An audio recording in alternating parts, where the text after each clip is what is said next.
It's December 23rd. Time for a Festivus for the rest of us. Hi, I'm financial planner Sean Mullaney. Let's discuss. So I do wish you and yours a happy Hanukkah, a Merry Christmas, a Happy New Year. But it is December 23rd. So we're going to have some Festivus airing of grievances. What I'm going to do as a financial planner is air 3 grievances I have with financial planning. The first one is over-reliance on projections. I think both financial planners and clients need to ask themselves, what am I in this for? Am I in this for a projection of the future, or am I in this for a plan? And let me give you a thought, right? So maybe you are in your late 40s or early 50s, and you're thinking about 40 years in the future. And say, and look, I'm just doing this for a hypothetical, but say I'm so good, I can predict the exact rate of return on the stock market 40 years from now. For that 1 year, 40 years from now, in the year 2062, I can tell you exactly it's going to be a 9.8 rate of return for the overall stock market, and I'm going to be right. Do I have any chance of getting your assets correct in 40 years? And the answer is, I have no chance, and neither does any other financial planner. I don't care what they tell you. I don't care what charts and graphs they show you. Why is that? Even though I'm just going to give myself getting one thing right, the 2062 annual rate of return, let's just say it's 9.8%, and I'm exactly right. Well, that is, if I'm going to project your or anyone else's assets 40 years hence, I have to be right 40 different years. Said differently, whatever I'm predicting at the end of the year 2062 is built on 39 other years of projections of your income, expenses, and rates of return. Do you think anybody's getting that right? No, I don't think so. One of my big complaints with financial planning, whether it's on the financial planner side, the client side, is we overemphasize, over-rely on projections. What we should be focusing on is behaviors and tactics, right? We are not going to project out 40 years into the future. I don't care what software you have. We're just not going to get it right, okay? Because you're building, right? Maybe you got year 1 right, but then year 2 you didn't get so right. And then year 3 you got even more wrong. And year 4, you're building, it's projections on projections on projections. Eventually, you're just going to get off the rails. So why are we so focused on, well, what's my asset balance going to be in 40 years? Nobody knows. Why even try, right? Now, that said, we have to do some conservative projections, have some mirror into, some look into the future, but we do that only to inform what are the behaviors and tactics we should be deploying today, right? So there's just so much overemphasis on projections in many areas of life, not just financial planning, but on this channel, we air our grievances with respect to financial planning. So that's my first grievance with financial planning.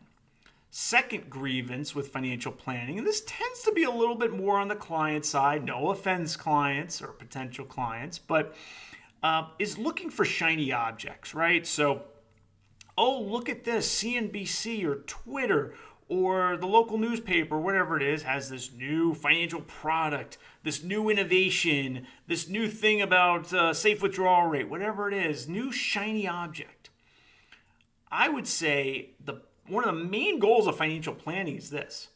We should get a plan in place, if for no other reason, to know we don't need to look at those shiny objects, right? So if we have a good plan in place and nothing drastic has happened, right?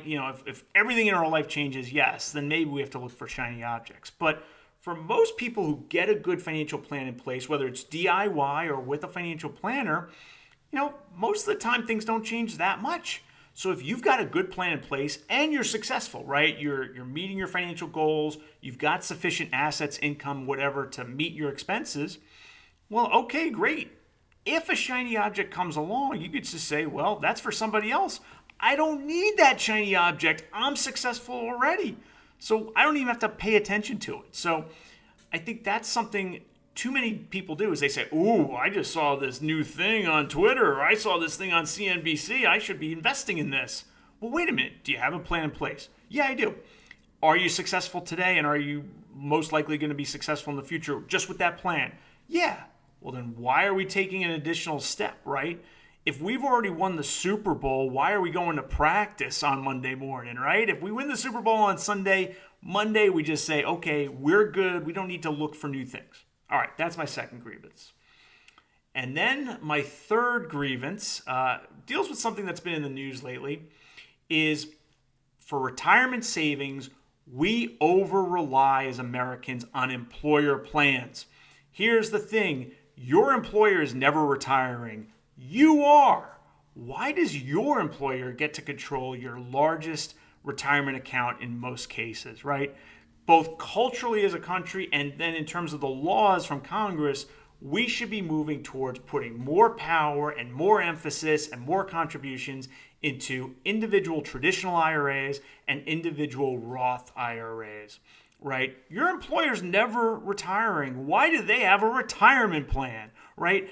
Your employer is not going to be you at age 70, at age 75. Why the heck do they get to determine the features, the contours, the investments inside your retirement account? Right? I'm not here to say let's just scrap all employer retirement plans, and it's good for employers to offer, matching contributions, these sorts of things. But maybe those matching contributions over time should be directed into each of our own individual accounts, so we don't have to worry about plan administration. We as the individuals get to pick the financial institution, the investments, those sorts of things. So that's my third grievance, is that American retirement overemphasizes employer plans and underemphasizes individual retirement accounts. What are your grievances with financial planning in general, or specific things? Let me know in the comments. In all seriousness, thanks so much for watching this video and my channel. I started it this year, and that's been something I've really enjoyed, and I enjoy all the comments and folks watching it. So thanks so much for watching.